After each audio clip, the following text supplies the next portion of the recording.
Corona महामारी को झेलते हुए 1 साल से ऊपर का वक्त गुजर चुका है। जितना हम इस कोविड-19 के बारे में जान पाए हैं, बचने के उपाय ढूंढ पाए हैं, उससे ज़्यादा कई सवाल हैं जिनका जवाब हमारे पास नहीं है। ये सवाल आम लोगों के मन में तो है ही और एक्सपर्ट के लिए भी पहेली है। इस वीडियो में हम बात करेंगे 5 वैसे ही अनसुलझे सवालों के बारे में और उस बारे में अब तक क्या पता है ये भी बताएंगे।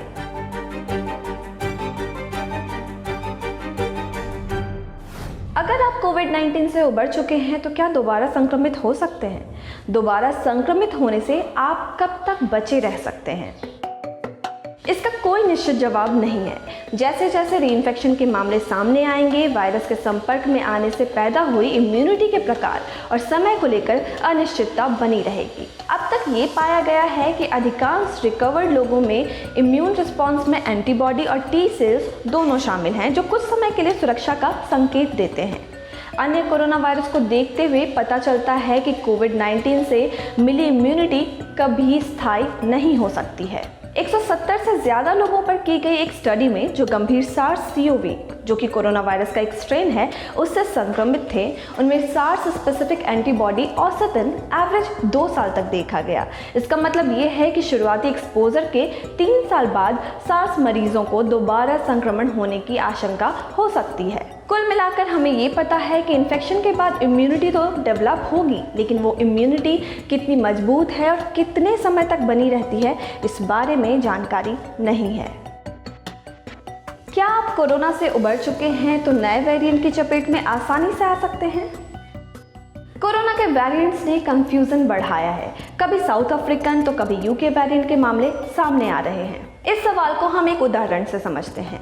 DW की एक न्यूज़ रिपोर्ट कहती है कि ब्राज़ीलियन वेरिएंट पहली बार अमेज़न राज्य की राजधानी मनाउस में देखी गई थी, जहां पिछले साल कोरोना वायरस से 3/4 आबादी संक्रमित थी। इससे आबादी के एक बड़े हिस्से को बेसिक इम्यूनिटी मिल चुकी थी, लेकिन इस साल संक्रमण की संख्या फिर से तेजी से बढ़ी है। इसका मतलब ये हो सकता है कि जो लोग कोविड-19 से उबर चुके हैं या जिन्हें वैक्सीन लगाया गया है, उनमें इम्यून रिस्पॉन्स पर्याप्त नहीं है, क्योंकि नया वेरिएंट P.1 के खिलाफ इम्यून रिस्पॉन्स काम नहीं कर पा रहा, यानी एंटीबॉडी अब वायरस को बाइंड नहीं कर पा रही और बेअसर नहीं कर पा रहे। मतलब ये हुआ कि नया वेरिएंट कोविड से उबर चुके व्यक्ति के लिए भी परेशानी का कारण हो सकता है। भारत में कोविड का दूसरा वेव आ चुका है और क्या इसके लिए नया वेरिएंट जिम्मेदार है? 24 मार्च को स्वास्थ्य मंत्रालय ने बताया कि भारत में एक नए डबल म्यूटेंट वेरिएंट की पहचान की गई है। तो क्या मार्च से केस में बढ़त इसी का नतीजा है? वायरोलॉजिस्ट शाहिद जमील कहते हैं कि भारत में डबल म्यूटेंट वेरिएंट E484Q नया है, जिसे पहले नहीं देखा गया था और ये सीक्वेंस किए जा रहे 15 से 20% मामलों में पाया गया है। लेकिन ये इतनी ज़्यादा संख्या में नहीं मिला है कि कुछ राज्यों में बढ़ रहे केसेस से इसका संबंध जोड़ा जा सके। अब ये डबल म्यूटेशन क्या है? वो समझाते हैं कि वायरस में एक म्यूटेशन सेलेक्ट होने के बाद उसमें एक और म्यूटेशन हो सकता है, ट्रिपल म्यूटेशन भी हो सकता है और एक अलग लीनिएज वंशावली बन सकती है। डॉक्टर जमील कहते हैं कि दक्षिण भारत साउदर्न इंडिया में एक और म्यूटेशन दिख रहा है। ये म्यूटेशन वायरस के सरफेस पर हो रहे हैं, जहां एंटीबॉडीज वायरस को बेअसर करने के लिए, न्यूट्रलाइज करने के लिए बाइंड होते हैं, इसलिए इसका असर देखने को मिल सकता है।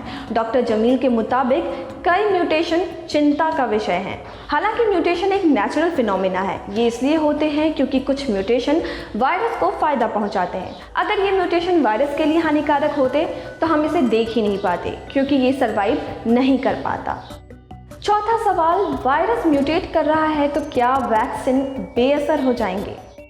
एक्सपर्ट का मानना है कि अगर किसी वेरिएंट के कारण वैक्सीन का असर घटता है तो भी वैक्सीन गंभीर बीमारी और मौत से बचाने में मददगार होनी चाहिए। आमतौर पर mRNA वैक्सीन म्यूटेशन के खिलाफ काम करते हैं। ताज़ा डेटा बताते हैं कि मॉडर्ना और फाइजर वैक्सीन कम से कम 6 महीने तक प्रभावी हैं और अभी तक 6 महीने के आधार पर ही स्टडी हुई है। ये कितने लंबे समय तक प्रभावी रहेगा ये जानना मुश्किल है, क्योंकि ये वैक्सीन नई है। अच्छी खबर यह है कि बूस्टर शॉट भी डेवलप किए जा रहे हैं और जॉनसन एंड जॉनसन की वैक्सीन नए वेरिएंट के खिलाफ प्रभावी पाई गई है। 1 साल से इस वायरस से हम मुकाबला कर रहे हैं। लोगों के दिमाग में ये बातें चल रही हैं कि क्या ये वायरस कभी ख़त्म होगा। तो एक्सपर्ट का कहना है कि कोरोना वायरस के बेकाबू तेज संक्रमण पर लगाम लग सकता है। इसका ट्रांसमिशन लोअर लेवल पर जारी रहेगा। वायरस एंडेमिक हो जाएगा। एंडेमिक किसी भौगोलिक क्षेत्र के भीतर आबादी में किसी बीमारी या संक्रामक एजेंट की निरंतर लगातार उपस्थिति या आम प्रसार के बारे में बताता है। पैंडेमिक का एंडेमिक स्टेज में पहुंचना राहत की बात है। एंडेमिक स्टेज में वायरस कमज़ोर होता है और हमारे आसपास मौजूद अन्य आम वायरस की तरह ही बिहेव करने लगता है।